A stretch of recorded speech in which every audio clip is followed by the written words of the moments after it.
8h36, Henri Guénaud, bonjour. Bonjour Jean-Jacques Bourdin. Là, Henri Guénaud, vous êtes revenu dans le giron de Nicolas Sarkozy. Je suis dans le giron de personne. Ah, j'étais sûr que vous alliez dire ça. Je suis sorti du giron de ma mère il y a longtemps.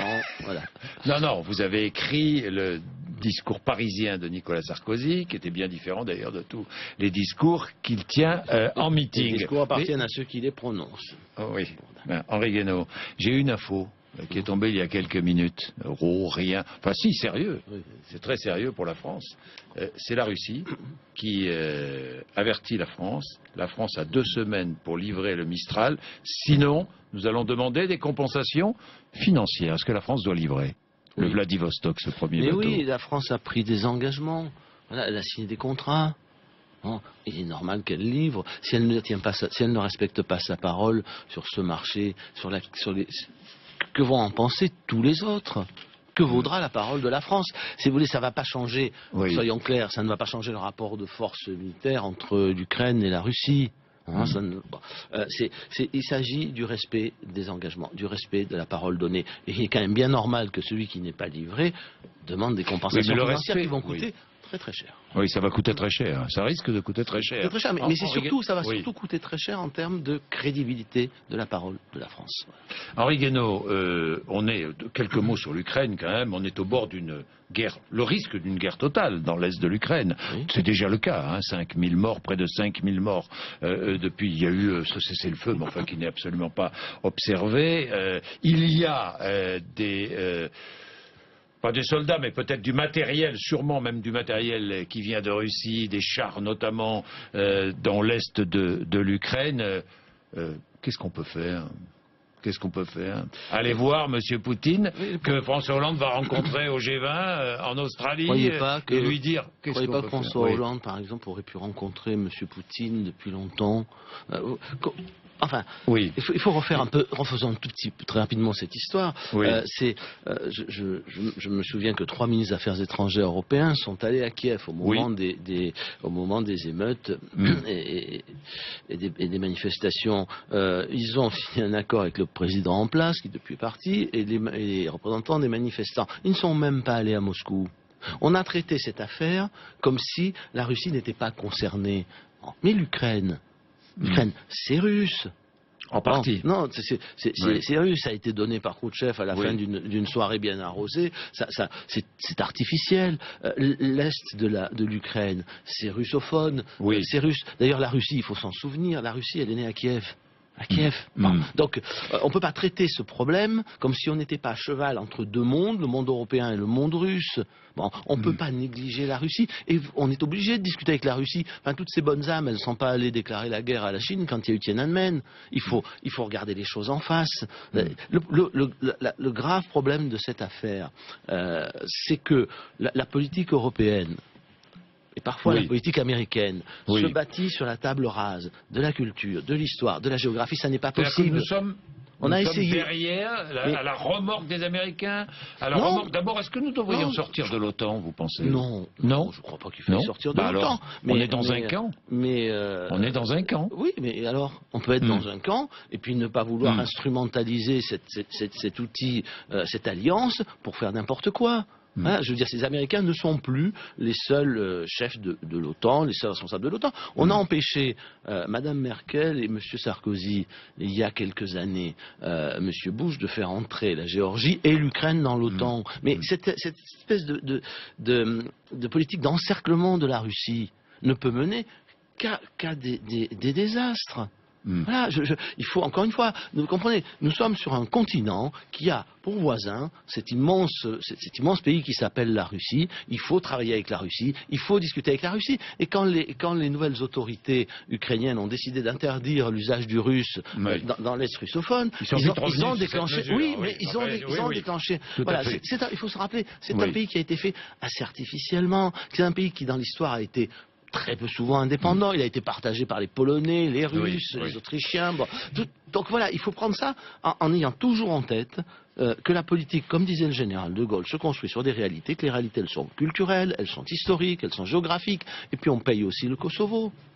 Voilà. Henri Guénaud, l'actualité française, deux chiffres. Un chiffre d'abord, ce matin, la croissance. Je suis pas un admirateur de M. Poutine, c'est pas le sujet. Hein. Oui.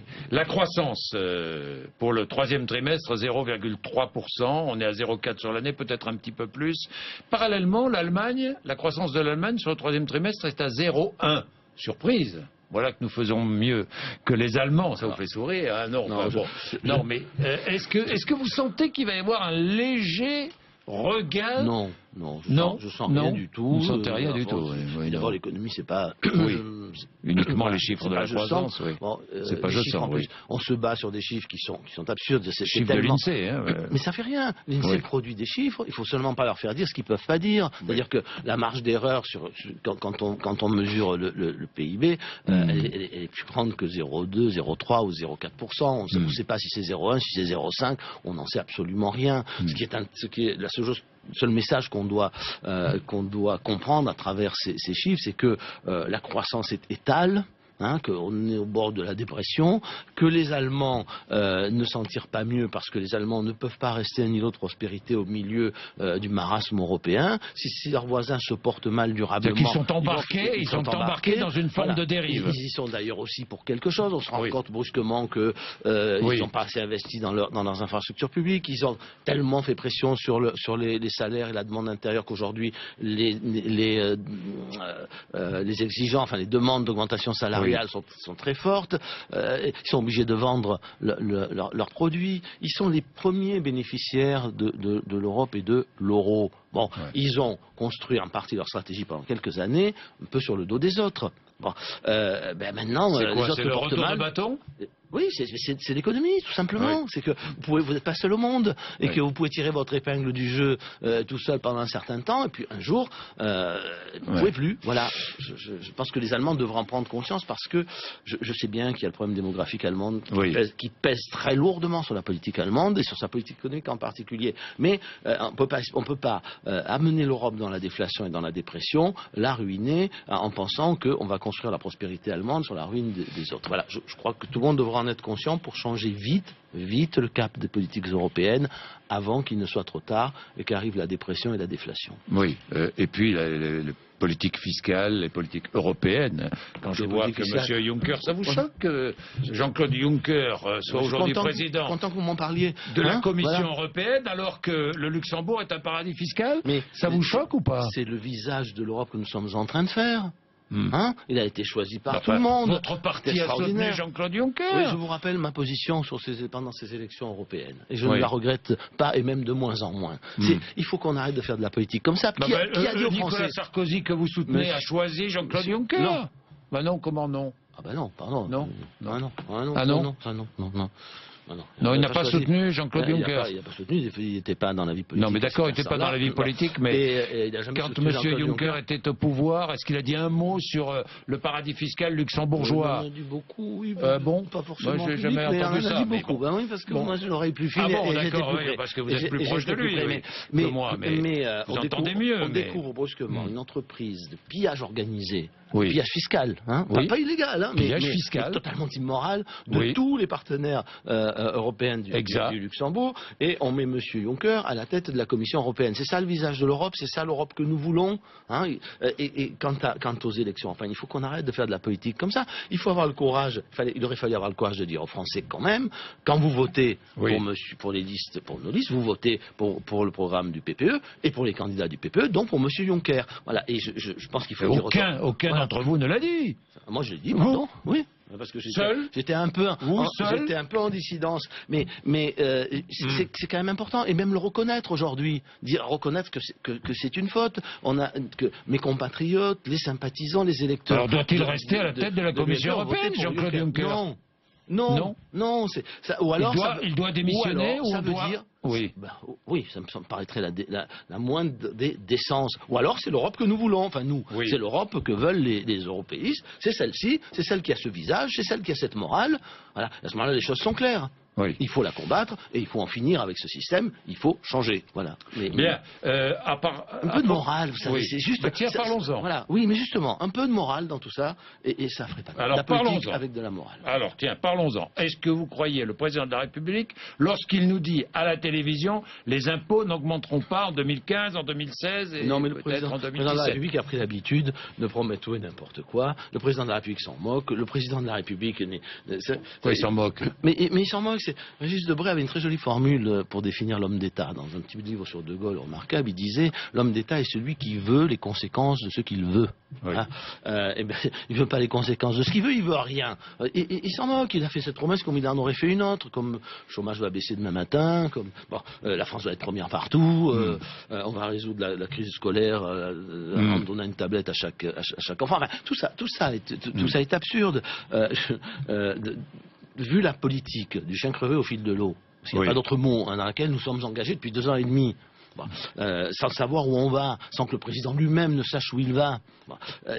Tout dépendra des circonstances. Au fond, M. Eckert avait raison. Dans cette politique-là, il a raison, mais dans cette politique-là, sans dessein, sans ligne, sans cohérence, avec ce gouvernement, avec ce président de la République, ça dépendra des circonstances. Voilà. Et personne ne peut exclure, personne ne peut croire qu'à coup sûr, on ne va pas augmenter les impôts. Il y a déjà plein d'augmentations prévues, et tous les jours, on nous invente une nouvelle taxe. Aucun responsable politique ne peut dire il n'y aura pas d'augmentation d'impôts, Henri Guénaud. Aucun. Mais moi, je pense que les responsables politiques ne devraient pas s'engager sur ce genre de terrain. Néanmoins, la clé de tout ça sur les impôts, en matière d'impôts, c'est sur notre obsession des déficits budgétaires, notre obsession comptable. Je ne dis pas que c'est bien le déficit budgétaire. Je dis simplement que c'est la conséquence de tout ce qu'on fait par ailleurs. Bon, et si vous en faites une priorité par rapport à tout ce qui se fait par ailleurs, eh bien, évidemment, qu'est-ce qui vous reste dans quelle soit situation... réduire la dépense publique, soit augmenter les impôts. Dans quelle situation vous mettez la conjoncture est déprimée brusquement, il y a une crise. Comme les dépenses, ça met du temps, et qu'en plus, dans les crises, les dépenses augmentent. Elles augmentent parce qu'il y a plus de chômeurs, parce qu'il y a plus de gens à secourir. Eh bien, il vous reste les impôts. Si vous êtes obsédé par les déficits, vous augmentez les impôts. Et que croyez-vous qu'il arrive après? Les gens sont étranglés, les impôts rentrent moins et les déficits se creusent. Voilà, c'est cette espèce de cercle vicieux dans lequel on est entraîné. On peut dire en gros depuis très longtemps, depuis que Maastricht, mais aussi tout particulièrement depuis 2010, c'est-à-dire depuis que les grands pays développés ont fait un tête-à-queue dans la politique économique, après avoir soutenu l'économie au moment de la crise financière, se sont mis à vouloir tout resserrer, à être obsédé par le déficit qu'il fallait à tout prix, le plus vite possible, réduire. Et c'est la pire façon de s'y prendre, parce qu'elle ne fait que les creuser. Pas moi qui le dis. On pourrait dire Guénaud, il est complètement fou, mais le FMI, qui était très orthodoxe, a fini par dire la même chose. L'OCDE dit la même chose. La Banque Centrale Européenne dit la même chose. Voilà. Donc tant qu'on est dans cette logique... Mais c'est M. Juncker qui est au pouvoir. Tant qu'on est au bord de la Commission européenne, c'est-à-dire vous allez avoir une commission aussi désastreuse, va donner des leçons de politique économique aux États membres. Que M. Barroso. Pour vous aussi désastreux. Oui, c'est peut-être. Je me demande si c'est pas encore pire. Bon, d'accord, Henri Guénaud. Pensez-vous. Bon, mais non, mais c'est personnel. Mais vous avez le droit de dire ce que vous pensez. C'est ce que je pensez-vous. Alors, pensez-vous. Je change de sujet, que Bernard Cazeneuve et la direction de la gendarmerie ont voulu cacher la vérité sur la mort de Rémi Fraisse. Non, je crois pas. Moi, je crois pas au complot. Je crois pas à la malhonnêteté ni de Bernard Cazeneuve, ni à force de la gendarmerie. Je suis effondré par cet accident, comme tout le monde. Je veux dire, un jeune homme qui meurt à 20 ans, c'est terrible. Simplement, il faut faire attention de ne pas en contre-coup de ce drame, mettre les forces de l'ordre dans une situation où ils seront encore plus exposés et ne pourront pas remplir leur mission. Pour vous, c'est une bêtise d'interdire l'utilisation des grenades offensives par les gendarmes, parce que ce sont les seuls à les utiliser. Je maîtrise pas assez techniquement le dossier. Je ne voudrais pas simplement que ces mesures mettent en danger davantage les forces de l'ordre et en particulier les gendarmes qui font leur métier d'une façon assez exemplaire. Il peut y avoir des fautes ou des bavures comme on dit, très bien, il faut les sanctionner, mais ils font un métier très difficile, ils le font très professionnellement, il y a très peu d'accidents. Maintenant quand la violence éclate, quand on jette des cocktails Molotov, des boulons, des pierres sur les policiers ou sur les gendarmes, eh bien les risques d'accident existe. Voilà, la manifestation violente génère le risque d'accident. Mais faisons de grâce, n'exposons pas non plus trop dangereusement nos forces de l'ordre. Déclaration de patrimoine. Vous étiez absolument contre cette transparence. Hein. Et je vois que 3 parlementaires UMP auraient des avoirs à l'étranger, peut-être pas tout à fait déclarés. Oui, alors allez-y. Moi, je l'ai dit, mais je reconnais de moins en moins mon pays, le climat qui y règne devient épouvantable. Bon. Épouvantable. Alors je n'ai jamais été contre la déclaration de patrimoine, j'ai été contre le fait de la rendre publique. Oui. Je suis contre, non pas le contrôle, mais contre la transparence qui oblige les gens à se déshabiller sur la place publique. Mais là, ça vous choque que 3 parlementaires soient montrés du doigt? Ah ben ça me choque qu'ils soient montrés du doigt. Tant qu'on ne sait absolument pas. Qu'on connaisse les noms? Oui, mais parce que qui sait exactement de quoi il s'agit? Qui? Non, mais qui? C'est la haute autorité pour la transparance de la vie publique. Mais qu'est-ce qu'elle a fait? D'abord, la transparence. Elle a transmis. Il y a 2 enquêtes préliminaires. Si on n'est pas la religion de la transparence, alors il faut aller jusqu'au bout. Il faut que tout le monde affiche tout. Il faut supprimer le secret de l'instruction. Il faut supprimer tous les secrets, toutes les discrétions, toutes les intimités. Voilà. Donc là, on a. Qu'est-ce qu'il y a? La haute autorité, pour des raisons que je ne suis pas en mesure d'évaluer, vous non plus, elle transmet au parquet de Paris trois dossiers. Bon. Apparemment, d'abord, il n'est pas interdit de détenir un compte à l'étranger. Moi, j'ai rien. Il n'est pas interdit de le déclarer. Apparemment, ils sont tous régularisés. Bon, pour reprocher peut-être à certains d'avoir dans le passé été négligents, etc. Pour l'instant, pour ce qu'on en sait, pour ce qui sort dans les journaux, tout ça est régularisé. Enfin, ça n'a pas été déclaré à la haute autorité. Moi, c'est ce que vous lisez, et c'est ce que dit l'enquête préliminaire, la raison pour laquelle l'enquête préliminaire a été ouverte. Alors moi, je n'ai pas étudié les dossiers. Apparemment, je prends le cas de M. Brochant, que je connais bien. Apparemment, c'est déclaré à la haute autorité. Vous savez, la haute autorité remonte très loin. Il a fait sa régularisation en 2011, avant que la loi actuelle soit ce cas-là, mais les 2 autres... Mais je sais pas, moi je leur fais confiance, mais mais M. Brochant, que se passe-t-il? C'est quelqu'un qui a gagné énormément d'argent dans sa vie professionnelle. Énormément. Hein, il a dirigé un des plus grands groupes de communication du monde. Il a décidé à sa retraite de devenir maire de Cannes, où il a nettoyé l'écurie d'Augias. Il est insusceptible d'avoir de moindre centime de corruption, parce qu'il a beaucoup d'argent. C'est pas un crime. Il était payé quand il était dirigeant d'une grande société mondiale. Il était payé à l'étranger en partie. Ça a été déclaré. Il a payé des impôts dessus. Voilà. Donc on verra ce qu'il y a à dire sur cette affaire. Mais apparemment, il n'y a pas d'affaire avec le fisc. Il n'y a pas d'impôts non payés. Il n'y a pas de fraude fiscale. Bon, donc est-ce qu'on peut au moins par respect pour l'honneur des gens, ne pas déverser ces torrents de boue dès que quelqu'un se retrouve dans la presse? Ça me rappelle l'affaire Carrez. Vous l'avez reçu ici, Gilles Carrez, qui s'est parfaitement expliqué. C'était honteux. Je connais personne d'aussi honnête que M. Carrez. Il a une divergence avec le fisc. Est-ce qu'on n'a pas le droit d'avoir une divergence avec le fisc? Mais si. De même qu'on a une divergence on a le droit d'avoir une divergence avec la commission de transparence sur l'évaluation de ses actifs. De même qu'on a le droit d'avoir une divergence avec la justice. Voilà. C'est normal. C'est le propre d'une société libre. Voilà. J'ai entendu des torrents de supputation, de suspicion hier sur les 3 députés qui me font frémir quant à l'avenir de notre démocratie. Voilà. Bien, alors frémir, François Fillon, faire attention à la Jean-Pierre démagogie. Jouyet, Faire très vous avez soutenu, vous n'aimez pas François, vous ne vous aimez pas et François Fillon, on le sait. En tout cas, je ne suis pas le sujet. Non, je ne suis pas un ami de François Fillon. Bon, on se connaît depuis longtemps, mais c'est un ami politique. Mais je ne suis pas un supporter de François Fillon. Vous n'êtes pas un supporter, ça on le sait. On a eu des divergences. On le sait, mais vous l'avez soutenu dans l'affaire dite Jouyet-Fillon, vous l'avez soutenu. Il fait des propositions. Je ne vais pas revenir sur l'affaire. Qu'est-ce que vous pourriez dire très vite, parce que je voudrais parler de ces propositions. C'est tout simple. Ce qu'a fait M. Jouyet est inconcevable. Il doit démissionner, Jean-Pierre Jouyet. Je ne comprends pas qu'ils soient encore là. Enfin, c'est la politique du président de la République. On dit fait le dos rond. Enfin, elle se résume à une chose. Je me cramponne. C'est lui qui l'a dit pendant l'émission de l'autre jour. Je me cramponne. Vous pensez que le président de la République était au courant de tout ça? Je me cramponne. C'est assez difficile de penser que le secrétaire général de l'Élysée fait tout ça alors qu'il a le bureau à côté sans en référer au président de la République. C'est quoi? C'est de la manipulation selon vous? Écoutez, appelez ça comment voulez-vous. En tout cas, quel soupçon cela fait-il naître? Sinon, un soupçon de manipulation, voire de machination. Parce que François Fillon n'aurait pas pu dire du mal de Nicolas Sarkozy Mais je veux pas le savoir. Oui. C'est quand même une conversation privée. On en revient toujours à la transparence. C'est fait pour rester privé, puisque personne ne saura jamais ce qui s'y est dit. Donc celui qui met cette conversation sur la table, sans pouvoir apporter évidemment la moindre preuve, il est coupable. Hein, c'est moralement scandaleux. Bon, ce qui s'est passé, donc ça jette un doute en plus avec des journalistes qui sont toujours fourrés à l'Élysée, qui sont toujours fourrés au ministère de la Justice, toujours avec les juges, les juges du pôle financier, et qui sortent des PV entiers dans mais ça a toujours été ça depuis des années, vous savez bien. La connivence, vous connaissez. Non, mais ça c'est une connivence quand même qui organisée, l'affaire judiciaire. Bon, ça jette un soupçon. Alors j'ai un dernier mot. Ça jette un soupçon. J'ai un dernier mot, deux derniers mots d'ailleurs.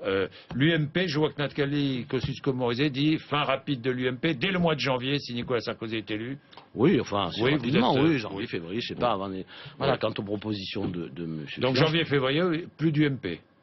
Il y aura autre chose.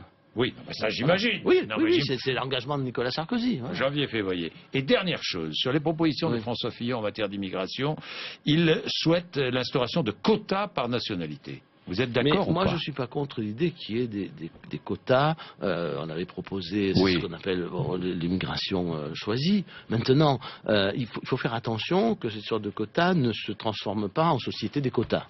C'est-à-dire que notre droit, nos statistiques, notre façon de vivre soit pas organisée autour des quotas.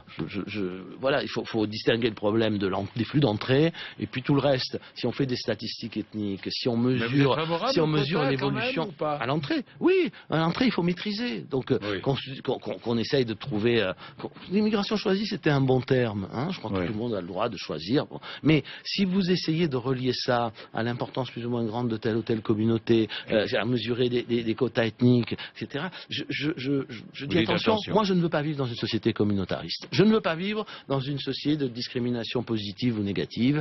Je ne veux pas vivre dans une société où on va regarder les gens et leur donner des droits en fonction de leurs origines. Voilà. Merci Henri Guénaud, 8h57.